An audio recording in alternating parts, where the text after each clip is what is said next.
Uh, Nobody applauds for me, but Tyler Eisen, the president of the Los Angeles Police Protective Association, also wanted to ask about the question of realignment. And Ms. Lacey, let me put part of his question to you.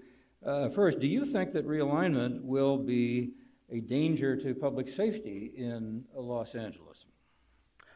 Warren, I think it will be a danger to public safety. Why? If we don't, well, because what's going to happen is you're going to have people released early without sufficient monitoring, without sufficient resources.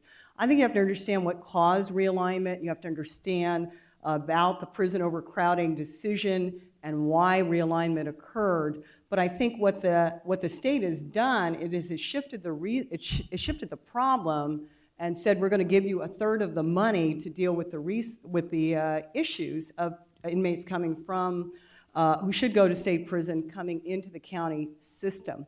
I personally don't think probation is ready to handle it. Probation has gone through a leadership change in the last 3 years, and I think they already had issues, so we're putting that on the backs of them. We're putting that on the backs of local frontline law enforcement, and I think the money is not coming their way. There are many law enforcement agencies now that are basically doing parole monitoring, and they are doing checks on people and discovering that they are not adequately monitored. Now, we're lucky that crime has not taken a severe spike, but I think luck is really the operative word.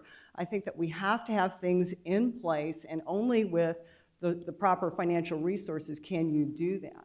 And so I just also want to say that realignment, there are other priorities, but realignment is really the big issue. You said you would ask for legislation. What legislation would you ask for? Well, some of the legislation I've already asked for is for drug dealers to be added back in to the population of people who can go to state prison. I think there are several other situations where those people should be added back in. But I also think that the governor, when he did this, he did promise a constitutional amendment. He did promise funding. And we've got to insist that that funding come our way. And I think that that's something that I'm already doing as chief deputy of the district attorney's office and already asking for those resources to come our way. And we continue to do so, understanding that we need that. We need the resources. Mr. Jackson, you've talked about a number of different things. You listed a number of priorities. You said you'd put more resources into public corruption, for example, also into high-tech cyber crime, identity theft, and in gang prosecuting as well. How can you do that when you're going to have to have such a reduction, or when you're going to have to focus so much on realignment, and when that's going to be so important to your office? How can you do it all at once? That's a good question. They're not mutually exclusive, Warren. They're absolutely not mutually exclusive. The people that are affected by realignment are people that are going to county jails that ordinarily would be going to state prison. That includes certain gang members. That includes certain people who engage in identity theft. Identity theft, for instance, certain cyber crimes and high-tech crimes are considered N3 felons, non-serious, non-violent, non-sex offender cases. They're going to be populating our jails. Our jails are full. That means they're going to be the people that are being released early. So they're not mutually exclusive. And I do want to visit with you for a second about realignment. It is excruciatingly important. And I'll say it this way. Ms. Lacey said she thinks it might be a public safety issue in the future. I think it already is.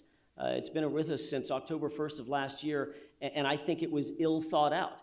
Were the people's hearts in the right place? Perhaps. I'll give everybody credit and benefit of the doubt for wanting to do the right thing and wanting to empty out the state prisons, but it was a disaster the way it happened, and here's why.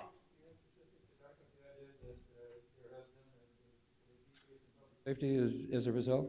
Excuse me for that, hitting the mic there. As a matter of fact, the LA Times has reported over and over and over these pockets of neighborhoods, including Hancock Park, including other neighborhoods which traditionally do not see an upsurge or an uptick in property crime and burglaries and things of that nature. Have all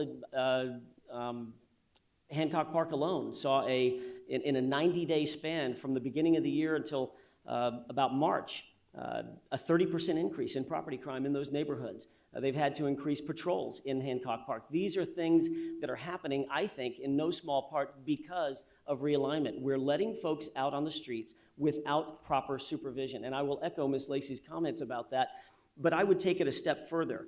There are specifically 5 things that I think we could do, and I as district attorney will do, to alleviate some of the concerns of AB 109. And that is, number 1, establish an alternative sentencing scheme that absolutely demands intensive supervision, and that means working with the probation department. Number 2, I'm going to work with other county departments, the sheriff's department, mental health, the public defender's office, the board of supervisors, to try to build an infrastructure which is missing.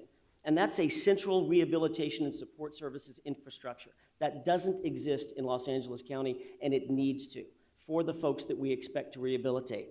Number 3, I develop a system to categorize inmates who are going to be ultimately released in pretrial circumstances. Right now, 70% of the county jails are filled with pretrial litigants, people who are pre-conviction litigants, folks who are accused and have yet to be convicted.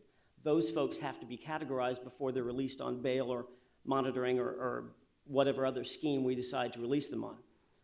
Number 4, I will ensure that the DAs who populate the courtrooms throughout the county are equipped to deal with what is ultimately going to be a surge in new crimes, a surge in probation or parole violations. And finally, Ms. Lacey mentioned that she hopes to pass legislation. And she said whoever takes over the DA's office needs to understand how to navigate those waters. Well, Warren, I've already drafted legislation.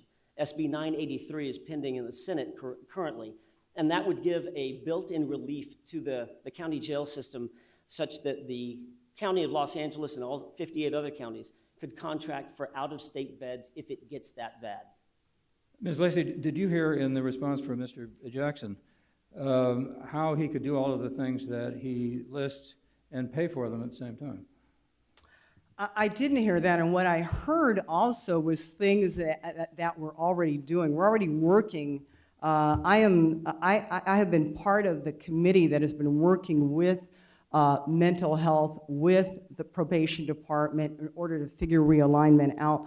Alternative sentencing has been my baby with regard to the criminal justice system in this office, and so we're already starting to figure that out and get that done. I think that it is one thing to come up with theories and ideas, and it's another thing to have a practical working knowledge of what can and should be done.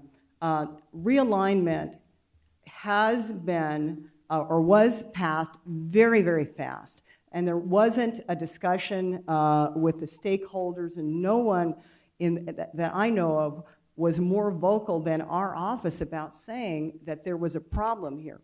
I do think that there is going to be a problem with resources. We're not going to be able to add more staff. And so we've got to sort of figure this out. And I think the right answer is the way realignment is structured now. The sheriff is determining who gets out and when. I would rather that be put right back in the courtroom where the judge, where the prosecutor, where you have a probation report, and that's where you determine what should happen.